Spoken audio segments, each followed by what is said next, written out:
Olá, pessoal, tudo bem? Thiago da Capitalista falando, estou aqui com vocês mais uma vez para fazer o nosso já tradicional Ações para Ficar de Olho essa semana, onde nós trazemos os principais destaques dos últimos dias e aquelas ações que podem ter uma movimentação diferenciada nos próximos. Lembrando que eu trago aqui informações do mercado e também do nosso setor de análise. Vindo direto aqui para os destaques da economia brasileira e mundial, essa semana, né, pessoal, promete ser bastante movimentada. Teremos a votação da reforma tributária ou a possibilidade da votação aqui no Brasil.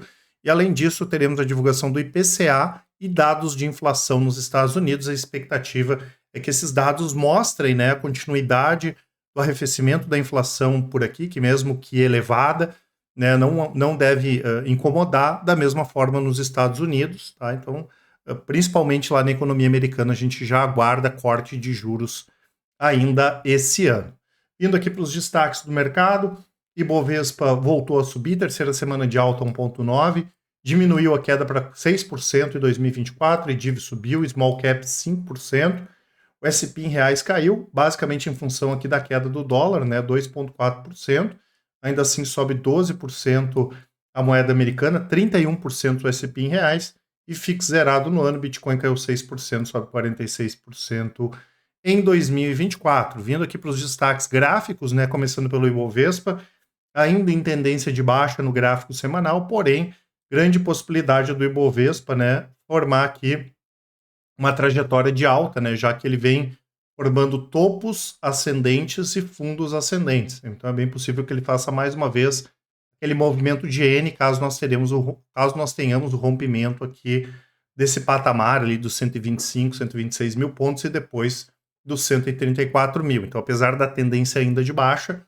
né, grande possibilidade de alta aí para o Ibovespa na próxima semana. O IVVB, que seria o S&P em reais, ainda em tendência de alta, de curto e médio prazo, aqui também o gráfico semanal, porém, a gente pode ver algum esgotamento, né, talvez até com o dólar caindo um pouco aí nos próximos dias. O dólar, apesar da tendência de alta aqui de médio prazo, ele cumpriu aqui, não sendo preciosista, né, bateu lá próximo aos 5,70, 5,80, que era a resistência, e a possibilidade agora, perdendo 5,50, voltar lá para o patamar de 5,20. Então, apesar da tendência de alta do dólar, ainda de médio e curto prazo, a gente pode ver no curto prazo o dólar cair mais um pouquinho. Tá? Vindo aqui para destaques, para quem ainda não baixou, né, pessoal, vou deixar aqui nos comentários na descrição o nosso relatório grátis falando da melhor small cap da Bolsa, uma ação que está caindo em torno de 40% do ano passado para cá e que vai se beneficiar bastante, né, a empresa em função da alta recente do dólar. Vale a pena baixar para quem ainda não baixou.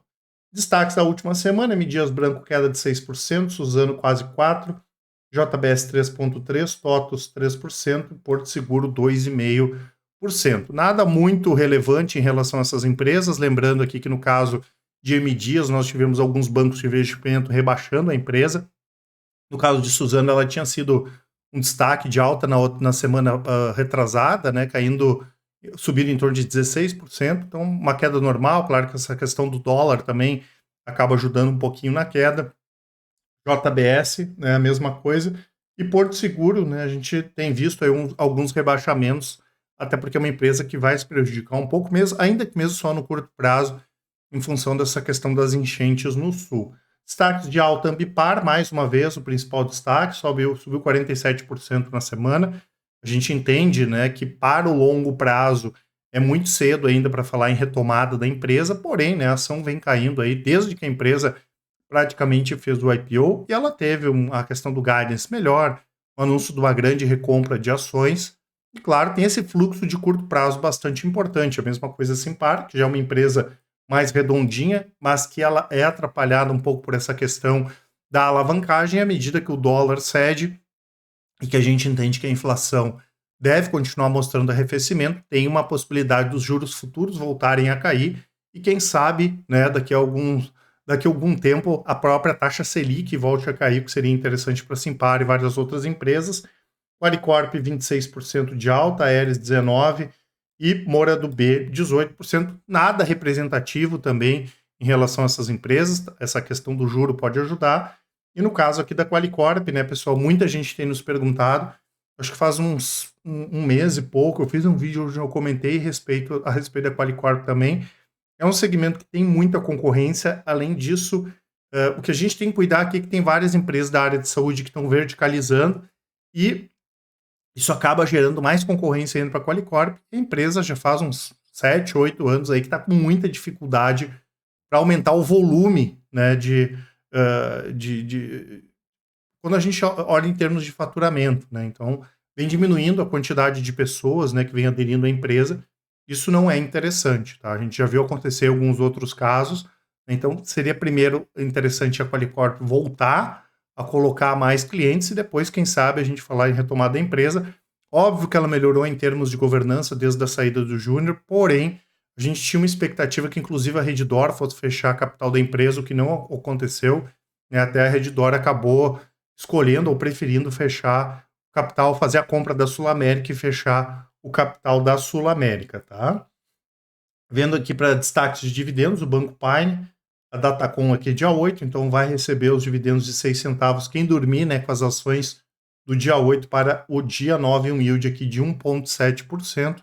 Depois aqui na agenda, em agosto, temos Caixa Seguridade, claro que até lá mais empresas aí vão anunciar pagamentos de dividendos. Vindo aqui para mais destaques, a Vivara anunciou mais a abertura de mais 7 novas lojas durante o mês de junho, todas pertencentes à marca Life, que tem sido o grande destaque nos resultados da empresa nos últimos trimestres.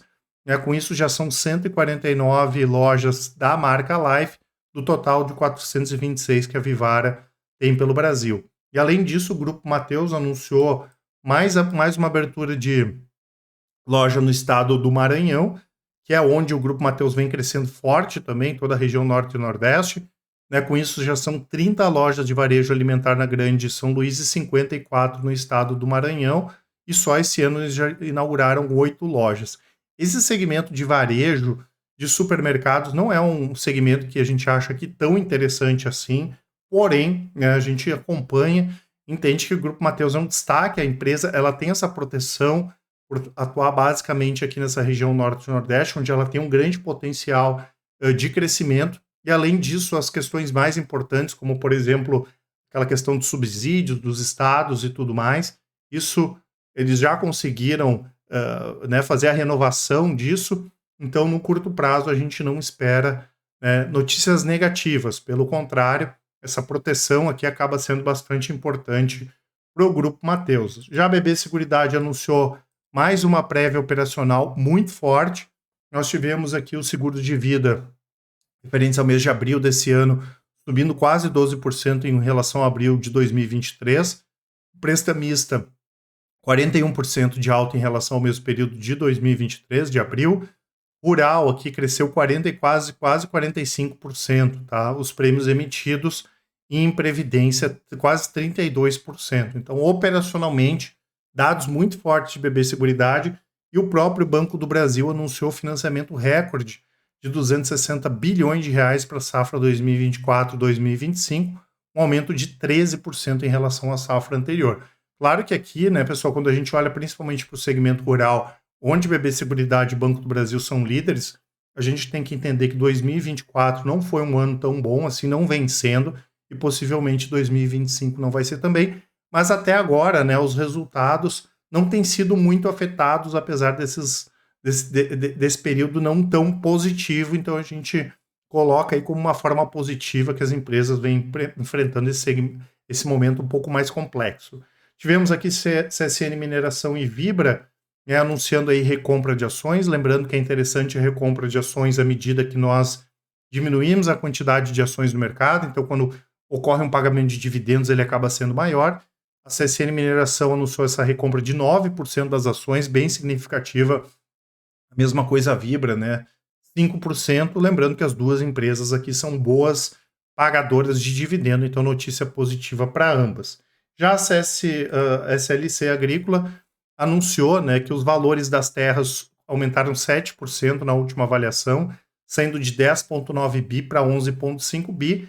E essa questão de valor de propriedades, né, a gente comenta bastante, que é bastante ignorado isso aqui pela maior parte dos investidores. E quando a gente olha em tempos que nós temos uma inflação mais elevada, nada mais interessante que ter ativos reais, como ações, né, e propriedades também, que são propriedades que são produtivas, né, como é o caso de SLC, Brasil Agro e várias outras empresas, São Martinho, enfim. Então a gente acha bem Cosan, né, com o caso da Raizen, a Radar, inclusive, que tem as propriedades agrícolas. Então a gente acha que é um ativo esses ativos são renegados, vamos dizer assim, pelo mercado. Tanto que a gente olha aqui no caso de SLC, só as propriedades, vamos arredondar, que valem em torno de 12 bilhões de reais, por uma empresa que vale em mercado 8 bi, né? Então a gente mostra como isso aqui acaba não sendo bem precificado. E isso aqui para outras empresas também, Suzano, Klabin, ações que têm ativos no exterior, como é o caso da WEG, que é uma questão que a gente olha bastante, né? Então, às vezes, o investidor acha que o PVP é alto, ou que a ação é cara e tudo mais, e acaba ignorando essas questões ligadas aos ativos, né, das companhias. Lembrando que eu vou deixar para vocês aqui na descrição o nosso site. Sempre tem uma promoção lá para quem quiser aproveitar. As nossas assinaturas, tem também para quem quiser conhecer a nossa consultoria, os conteúdos, os resultados de todas as nossas estratégias. Eu lembro que a Capitalismo tem os melhores resultados do mercado, tudo feito de maneira transparente, independente, então, e com melhor atendimento. Por isso, no caso de dúvidas, entre em contato com a gente, manda um e-mail. E para quem preferir, pode nos chamar no WhatsApp, mandar um áudio, uma mensagem. Com certeza o pessoal do atendimento vai auxiliar a todos. Um grande abraço e ótimos investimentos. Até mais!